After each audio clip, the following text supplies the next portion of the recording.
வணக்கம். திசைகளின் 10 மணி செய்திகள். நெட்டிசன்களின் சவாலை ஏற்று மைவி காரில் பயணித்த மஸ்லி மாலிக் சாலை பிரச்சனையை நேரில் ஆய்வு செய்தார். ஜோஹர் புத்ரி வங்சா சட்டமன்ற தொகுதி மக்கள் எதிர்கொள்ளும் மோசமான சாலை மற்றும் போக்குவரத்து நெரிசல் பிரச்சனையை நேரில் அறிந்து கொள்ள பக்கத்தான் ஹரப்பான் வேட்பாளர் டாக்டர் மஸ்லி மாலிக் நெட்டிசன்களின் சவாலை ஏற்று மைவி காரில் பயணித்துள்ளார்.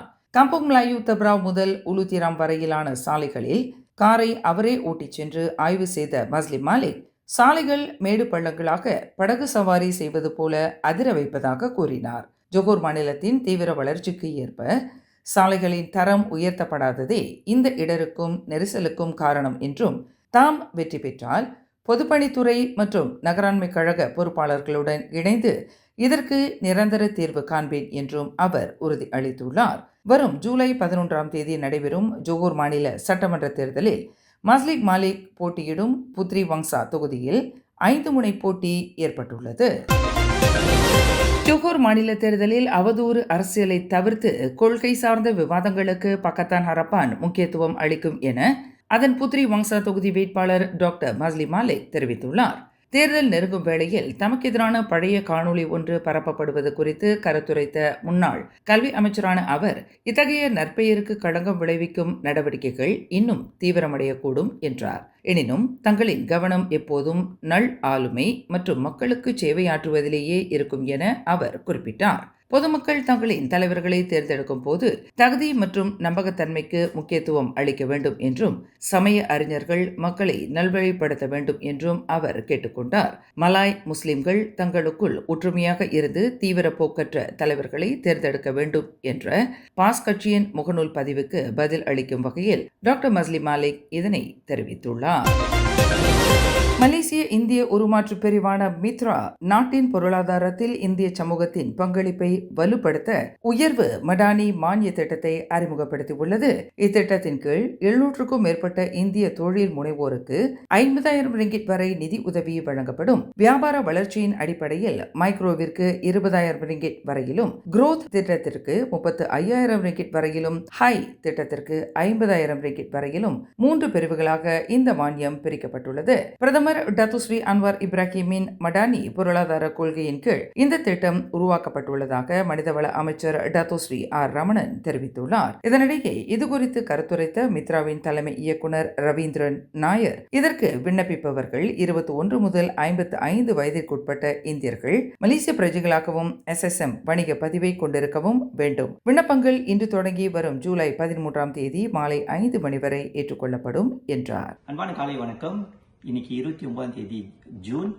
இன்னைக்கு என்ன ஒரு முக்கியமான நாள். ஏன்னா இன்னைக்கு நம்ம உயர்வு மடானியோட கிராண்ட் இன்னைக்கு நம்ம ஸ்டார்ட் பண்ணியிருக்கோம். ஸோ சிம்பிளா ப்ரோஷர்ஸ் இருக்கு. இந்த ப்ரோஷர்ஸ்ல எல்லா டீட்டெயில்ஸும் இருக்கு. நீங்க இதை பாத்தீங்கன்னா 2 QR கோட் இருக்கும். ஒன்னு காரிஸ் பண்டுவான், ரெண்டாவது அப்ளிகேஷன் ஃபார்ம்.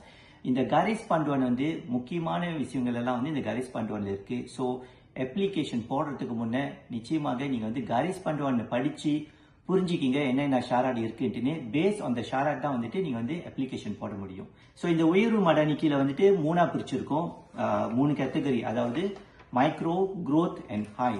மைக்ரோ கேட்டகரிக்கு மேக்சிமம் நம்ம 20,000 வெள்ளி கிராண்ட் ஃபிக்ஸ் பண்ணியிருக்கோம். ரெண்டாவது குரோத் 35,000 வெள்ளி அண்ட் ஹை 50,000 வெள்ளி. ஸோ நீங்க மைக்ரோல என்ன ஷாராட்டு, குரோத்ல என்ன ஷாராட், ஹைல என்ன ஷாராட்னு எல்லா டீட்டெயில்ஸும் நம்மளுக்கு இந்த காரிஸ் பண்டுவான்ல இருக்கு. முக்கியமாக இந்த காரிஸ் பண்டுவான் படிச்சு நீங்க அப்ளிகேஷன் போட்டீங்கன்னா அதுக்கு சரியா வரும் அந்த அப்ளிகேஷன் ஏன்னா ஒவ்வொரு இதுக்கு ஒவ்வொரு கேட்டகரிக்கு டிஃப்ரெண்ட் ஷாராட் இருக்கு. ஸோ காரிஸ் பண்டுவான் படிங்க, நீங்க டவுன்லோட் பண்ணலாம்.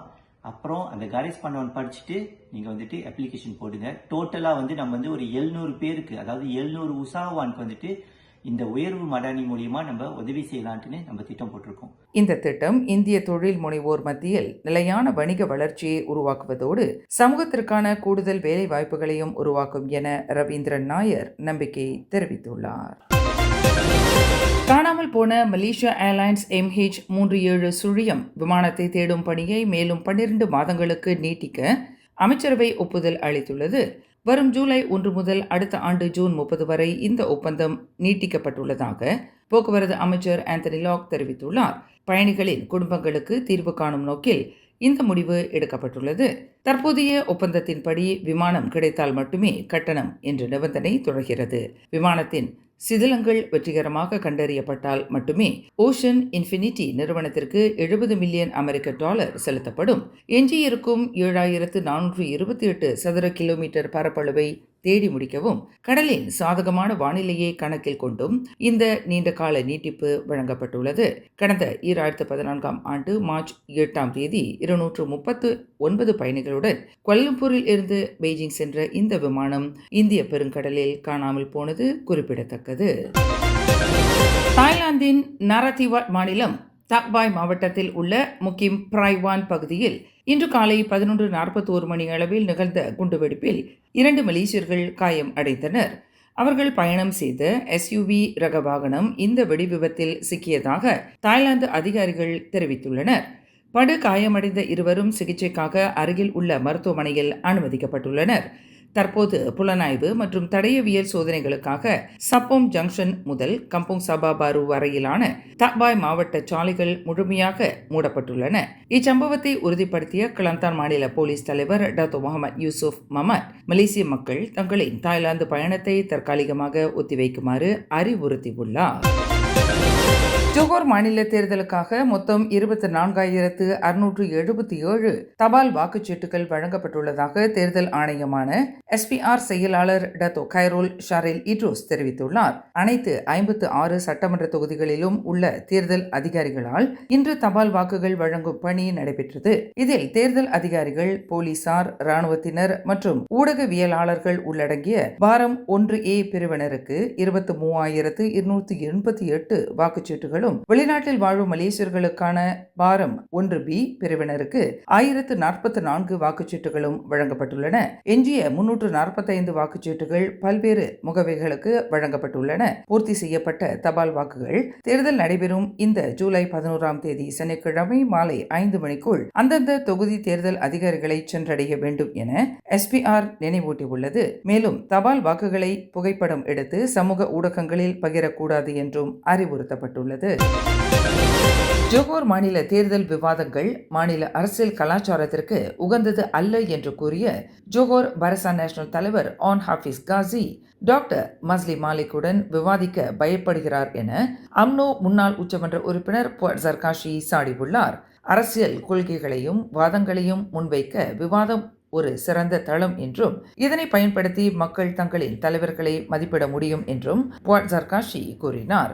ஆன் ஹாஃபீஸ் பயந்தால் தமக்கு பதிலாக அம்னோ இளைஞர் பகுதி தலைவர் டாக்டர் அக்மல் சாலிவை அனுப்பலாம் அல்லது தன்னுடனாவது விவாதிக்க வரலாம் என அவர் சவால் விடுத்துள்ளார். முன்னதாக புத்ரி வங்சா தொகுதி பக்கத்தான் ஹரப்பான் வேட்பாளர் மஸ்லி மாலிக் விவாதத்திற்கு தயார் என அறிவித்திருந்தார்.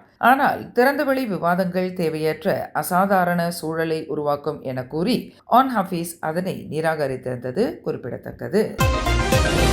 ஜோகோர் மாநில தேர்தலில் சங்காரங் சட்டமன்ற தொகுதியில் பக்கத்தான் ஹரப்பான் சார்பில் போட்டியிடும் வேட்பாளர் ஆன் அபுபக்கர் அத்தொகுதியின் முன்னேற்றத்திற்காக 6 முக்கிய உறுதிமொழிகளை தனது தேர்தல் அறிக்கையாக வெளியிட்டுள்ளார். அனைத்து கிராமங்கள் மற்றும் புறநகர் பகுதிகளுக்கு தரமான இணைய சேவை, குற்றச்செயல்களை குறைக்க கிராமப்புற சாலை விளக்குகளை மேம்படுத்துதல் மற்றும் வெள்ள பிரச்சனையை தடுக்க சாலை மற்றும் வடிகால் அமைப்புகளை தரம் உயர்த்துதல் ஆகியவற்றை அவர் முதன்மைப்படுத்தியுள்ளார். மேலும் உள்ளூர் வணிகர்கள், விவசாயிகள் மற்றும் மீனவர்களின் பொருளாதாரத்தை மேம்படுத்துவதோடு இளைஞர்களுக்கு டிவெட் மற்றும் செயற்கை நுண்ணறிவான AI சார்ந்த கல்வி வாய்ப்புகளை வழங்குவதாகவும் அவர் உறுதியளித்துள்ளார். முதியவர்கள், மாற்றுத்திறனாளிகள் மற்றும் ஏழை எளிய மக்களுக்கான நலத்திட்ட உதவிகள் விடுபடாமல் கிடைக்க மக்கள் சேவை மையம் வலுப்படுத்தப்படும் என்றும் சங்காராங் தொகுதியின் சிறந்த எதிர்காலத்திற்காக தனக்கு வாக்களிக்குமாறும் அவர் கேட்டுக்கொண்டுள்ளார்.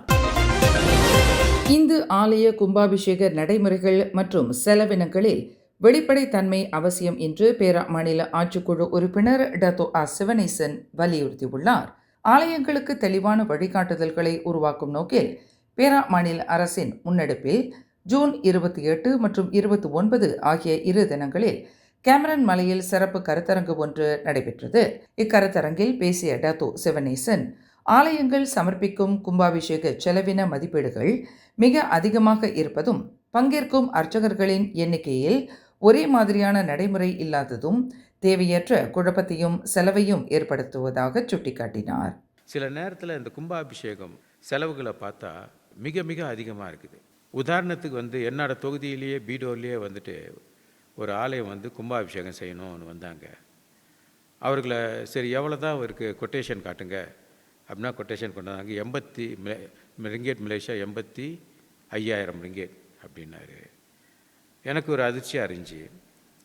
பிறகு நான் இங்கே உள்ள குருக்கள் சங்கத்தை கூப்பிட்டு கேட்டிருந்தேன், எவ்வளோ தான் வருது நீங்கள் சொல்லுங்கள் அப்படின்னா அவங்களும் ஒரு கொட்டேஷனை கொடுத்தாங்க. பார்க்க போனால் நிறையா வித்தியாசம் இருக்குது. அவர் கொண்டாந்த கொட்டேஷனுக்கு இதுக்கும் நிறையா வித்தியாசம் இருக்குது. இரண்டாவது கும்பாபிஷேகம்னா ஆலயத்தில் நமக்கு நல்லா தெரியும் எத்தனை குருக்கள் வேணும்ன்ட்டு. சில ஆலயத்தை பார்த்தா நம்ம 5 குருக்கள், சில ஆலயத்தில் 15 குருக்கள், சில ஆலயத்தில் 25 குருக்கள் கூட கும்பாபிஷேகம் செய்கிறாங்க. ஸோ இது பொதுமக்களுக்கு இதில் கொஞ்சம் விளக்கம் தேவை அப்படின்னு நான் கருதுகிறேன்.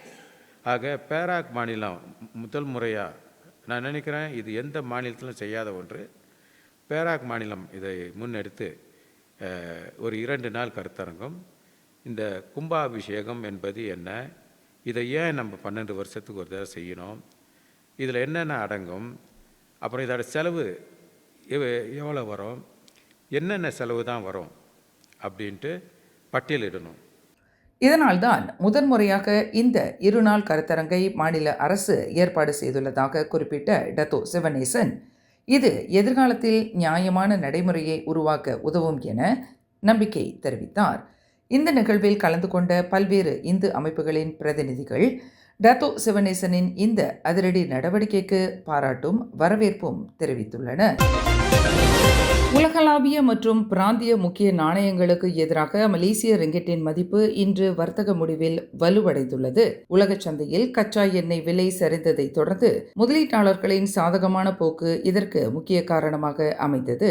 இன்று மாலை 6 மணி நிலவரப்படி அமெரிக்க டாலருக்கு நிகரான ரிங்கிட்டின் மதிப்பு 4 ரிங்கிட் 6 சென்டாக உயர்ந்தது. கடந்த வெள்ளிக்கிழமை வர்த்தக முடிவில் இது 4 ரிங்கிட் 8 சென்டாக இருந்தது குறிப்பிடத்தக்கது. அமெரிக்கா மற்றும் ஈரான் இடையிலான அமைதி பேச்சுவார்த்தைகள் தொடர்வதால் பிரெண்ட் கச்சா எண்ணெய் விலை ஒரு பேரலுக்கு $72.69 குறைந்துள்ளது. ரிங்கிட்டின் இந்த முன்னேற்றத்திற்கு துணையாக இருந்ததாக பேங்க் முஅமலாத் மலேசியா பெர்ஹாட் தலைமை பொருளாதார நிபுணர் டாக்டர் முகமது அப்சான் நிசாம் அப்துல் ரஷீத் தெரிவித்துள்ளார். சக நாட்டு பிரஜையை கடத்தி பிணை தொகை கோரிய வழக்கில் கடந்த 7 ஆண்டுகளுக்கும் மேலாக சிறையில் இருந்த 2 வங்காளதேச கட்டுமான தொழிலாளர்களை மேல்முறையீட்டு நீதிமன்றம் இன்று விடுதலை செய்துள்ளது. அலுசா உயர் நீதிமன்றம் 42 வயது ஃபாரூக் ஷஹாபுடீன், 40 வயது பேகம் ரபிசாலி ஆகியோருக்கு விதித்த 30 ஆண்டு சிறை தண்டனையை நீதிபதி அஸ்மி அரிஃபின் தலைமையிலான 3 நீதிபதிகள் கொண்ட குழு ரத்து செய்தது. கடந்த 2018ஆம் ஆண்டு கிடா கோலின் பேருந்து நிலையத்தில் சைஃபுல் இஸ்லாம் என்ற நபர் கடத்தப்பட்டு 5 நாட்கள் அடைத்து வைக்கப்பட்டதாக கூறப்பட்ட புகாரில் போதிய ஆதாரங்கள் இல்லை என நீதிமன்றம் தெரிவித்தது. பாதிக்கப்பட்டதாக கூறப்பட்ட நபர் அந்த வீட்டில் சுதந்திரமாக நடமாடியதாகவும் அவரது தந்தையிடம் பணம் பறிப்பதற்காகவே இந்த நாடகம் அரங்கேற்றப்பட்டிருக்கலாம் என்றும் சாட்சியங்களின் அடிப்படையில் வழக்கறிஞர் RSN ராயர் வாதாடினார். இந்த வாதத்தை ஏற்ற நீதிமன்றம் இருவரையும் முழுமையாக விடுவிக்க உத்தரவிட்டது. மலேசிய தகவல் தொடர்பு மற்றும் பல்லூடக ஆணையமான MCMC தரச் சான்றிதழ் பெறாத 6,916 தகவல் தொடர்பு சாதனங்களை பறிமுதல் செய்துள்ளது. OV38 எனப்படும் இந்த அதிரடி சோதனை கிள்ளான் மற்றும் ஜோகர்பார்வில் உள்ள ஒரு கிடங்கு மற்றும் அலுவலகத்தில் கடந்த ஜூன் 24ஆம் தேதி நடத்தப்பட்டது. பறிமுதல் செய்யப்பட்ட பொருட்களின் ஒட்டுமொத்த மதிப்பு 2.06 மில்லியன் ரிங்கிட் ஆகும். இதில் கம்பியில்லா CCTV, கணினிகள் மற்றும் வைஃபை ரவுட்டர்கள் அடங்கும். இவை டிக்டாக் ஷாப் மற்றும் ஷாப்பி போன்ற வலைத்தளங்கள் வழியாக விற்கப்பட்டது விசாரணையில் தெரிய வந்துள்ளது. பாதுகாப்பற்ற இந்த சாதனங்களை விற்பவர்களுக்கு 3 லட்சம் ரிங்கிட் வரை அபராதம் அல்லது 3 ஆண்டுகள் சிறை தண்டனை விதிக்கப்படலாம். பொதுமக்கள் தரச் சான்றிதழ் பெற்ற சாதனங்களை மட்டுமே வாங்குமாறு அந்த ஆணையம் அறிவுறுத்தி உள்ளது. சுபாங் ஜோயா யுஎஸ்ஜே 14 பகுதியில் உள்ள 4 மாடி அடுக்குமாடி குடியிருப்பின் முதல் தளத்தில் இன்று காலை ஏற்பட்ட தீ விபத்தில் சிக்கிய 4 பேர் பத்திரமாக மீட்கப்பட்டுள்ளனர். காலை 9:48 மணி அளவில் அவசர அழைப்பு கிடைத்ததும் சுபாங் ஜோயா மற்றும் பூச்சோங் தீயணைப்பு நிலையங்களைச் சேர்ந்த 17 தீயணைப்பு வீரர்கள் சம்பவ இடத்திற்கு விரைந்தனர். இந்த தீ விபத்தில் முதல் மாடியில் உள்ள ஒரு வீட்டின் 80 விழுக்காட்டு பகுதி முற்றிலும் சேதமடைந்தது. அங்கிருந்து 20 வயது மதிக்கத்தக்க வாடகைதாரர் ஒருவரும் 4வது மாடியில் அடர்ந்த புகைக்கு நடுவே சிக்கியிருந்த 2 பெண்கள் உட்பட 3 வெளிநாட்டினரும் தீயணைப்பு வீரர்களால் பத்திரமாக மீட்கப்பட்டனர். இந்த விபத்தில் யாருக்கும் காயம் ஏற்படவில்லை என்றும் காலை 10:12 மணி அளவில் தீ முற்றிலும் கட்டுப்பாட்டுக்குள் கொண்டு வரப்பட்டதாகவும் சிலாங்கூர் தீயணைப்பு துறை தெரிவித்துள்ளது. மேலும் செய்திகளை தெரிந்து கொள்ள கீழே இருக்கும் பெல் பட்டனை அழுத்துங்கள். உங்கள் மகிழ்ச்சியை வெளிப்படுத்த லைக் மற்றும் ஷேர் செய்யுங்கள். தொடர்ந்து திசைகளோடு இணைந்திருக்க சப்ஸ்கிரைப் செய்யுங்கள்.